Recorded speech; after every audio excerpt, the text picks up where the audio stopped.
इसके कारण दिल्ली लुटियन की 123 वीवीआईपी संपत्ति कांग्रेस सरकार ने जब चुनाव मुहाने पर थे, 25 दिन दूर था, वक्फ को देने का काम कर दिया।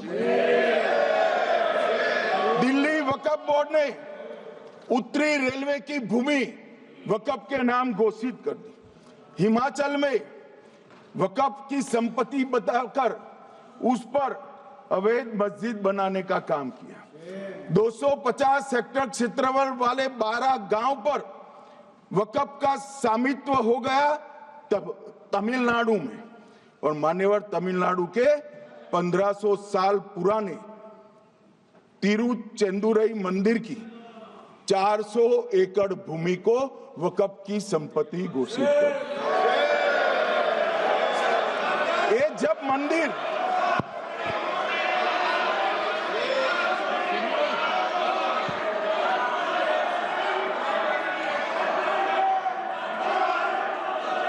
आपको मौका मिले जब अपनी बात के देना, प्लीज बैठिए। मान्यवर कर्नाटक की, आपको मौका मिले जब अपनी बात के देना, आप भी बहुत मिसलीड करते हैं। बैठिए गृह मंत्री जी। मान्यवर कर्नाटक की मणिपट्टी समिति का रिपोर्ट में पढ़ रहा हूं, इसमें मेरा कुछ नहीं है, खड़े मत हो जाना। ये मणिपट्टी समिति का रिपोर्ट है। 29,000 एकड़ भूमि वक्फ की बिजनेस के उपयोग के लिए किराए पर दे दी। मान्यवर 2001 से 12 के बीच 2 लाख करोड़ की वक्फ की संपत्ति निजी संस्थानों को हस्तांतरित कर दी 100 साल की लीज पर। मान्यवर बेंगलुरु में उच्च न्यायालय में बीच में पढ़ना पड़ा, 602 एकड़ भूमि को जब्त करने से रोकना पड़ा। विजयपुर कर्नाटक के होनवाड़ गांव की 1500 एकड़ भूमि पर दावा कर उसको विवाद में डाला, और 500 करोड़ की संपत्ति जिस भूमि का मूल्य है वहां 5 स्टार होटल को महीने 12,000 रुपए के किराए से दे दिया।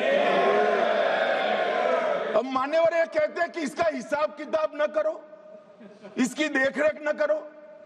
भाई ये पैसा जो है देश के गरीब मुसलमान का है, ये धन्ना सोटों की चोरी के लिए नहीं, ये इसको रोकने के लिए। और इनके जो ठेकेदार बैठे हैं मान्यवर, ये यहाँ गरज गरज कर बोलते हैं, खुद तो समझे बगैर बोलते हैं, कुछ समझ कर बोलते हैं। उनको लगता है कि इससे हम जीत जाएंगे। मान्यवर कर्नाटक में दत्तापीठ के मंदिर पर क्लेम किया, तालीपरंबा 75 साल पुराने एक दावे के आधार पर 600 एकड़ जमीन का दावा किया, और ईसाई समुदाय की भी ढेर सारी जमीनों पर कब्जा कर लिया गया। मान्यवर आज देश के कई गणमान्य चर्च और चर्च के समूह वक्फ बिल का समर्थन कर रहे हैं। उनको लगता है कि इसका विरोध कर हम मुस्लिम भाइयों की सिंपैथी जीतकर अपनी वोट बैंक पक्का करेंगे, उसमें कोई फायदा नहीं होगा अखिलेश। इसलिए कि 4 साल में मुस्लिम भाइयों को मालूम पड़ जाएगा कि कानून तो उनके फायदे में है। और इसके साथ ये दक्षिण के सारे जो सांसद बोल रहे हैं, अपनी अपनी कॉन्स्टिट्यूएंसी में सारे चर्च को मान्यवर नाराज कर रहे हैं, उनको पता नहीं।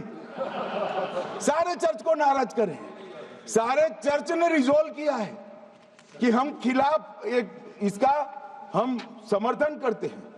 मान्यवर तेलंगाना में 66,000 करोड़ की 1700 एकड़ जमीन पर दावा कर दिया। असम में मोरीगांव जिले की 134 एकड़ भूमि पर दावा हुआ।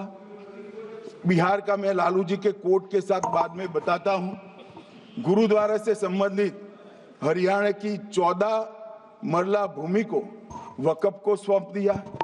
और मान्यवर प्रयागराज में चंद्रशेखर आजाद पार्क को भी वक्फ घोषित किया।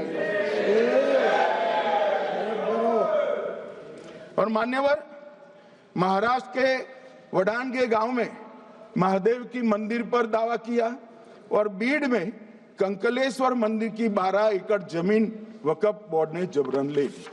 मान्यवर, ये सब जब जो चल रहा है, इसमें आज भी मैं स्पष्ट करना चाहता हूं, वक्फ जो कि मुस्लिम भाइयों की धार्मिक क्रियाकलाप और उनके बनाए हुए दान से ट्रस्ट है, उसमें सरकार कोई दखल करना नहीं चाहती है। मुतवल्ली भी उनका होगा, वाकिफ भी उनका होगा, वक्फ भी उनका होगा।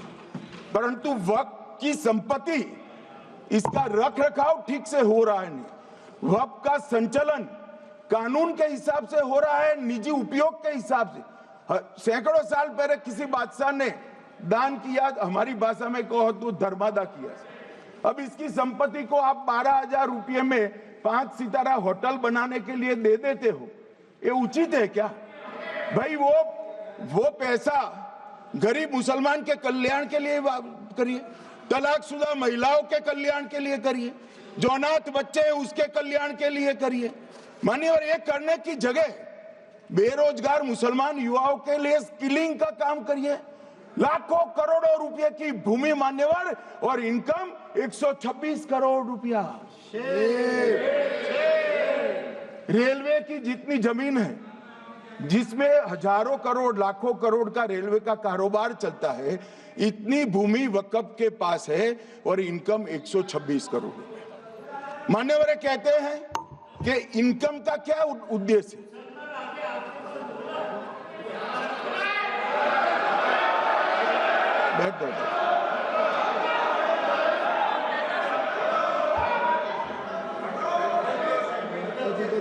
मान्यवर, मैं दादा की टेंशन समझ रहा हूं, ये बंगाल के मुसलमान भी सुन रहे हैं, तो उनको टेंशन होना स्वाभाविक है।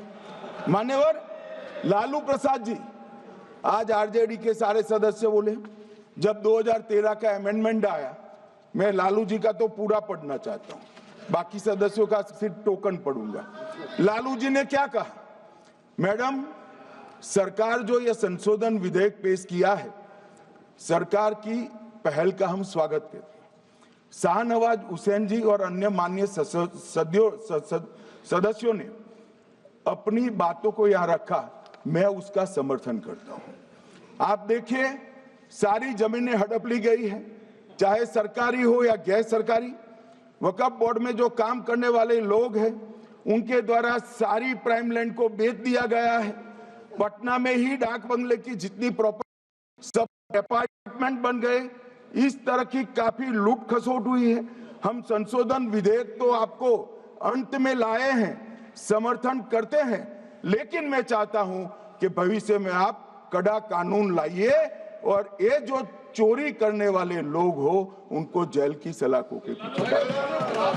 अब सब लालू प्रसाद की इच्छा इन्होंने तो पूरी नहीं की, नरेंद्र मोदी जी ने पूरी कर दी। ये लालू जी ने कहा था, एक कड़ा कानून लाइए। मान्यवर शरीफुद्दीन शरीफ, उन्होंने कहा, मंत्री जी समझते हैं कि शायद इससे मुसलमानों का वोट मिल जाएगा, लिहाजा मुसलमान लोगों ने भी खुद ही तबाही मचाई है, इसलिए मैं गुजारिश करूंगा कि इसके लिए आप सख्त कानून बनाइए, उनके हाथों में हथकड़ियां पहनाइए और जो उनके कब्जे किए हैं वो जमीनों बेचकर गरीब और तलाकशुदा मुस्लिम बहनों का कल्याण करिए। इसके बाद श्री हमीदुल्लाह सैयद लक्षद्वीप से थे, उनका भी इसी टोन का भाषण है। और मान्यवर, मैं आज की बात नहीं कर रहा हूं, 2013 का जो बिल कांग्रेस पार्टी लेकर आई, इसके विरोध में इनके समर्थकों ने जो कहा था, मान्यवर ये है। और क्या होगा भाई इससे? पारदर्शी ऑडिट होगी, आज ऑडिट ही नहीं हो रही।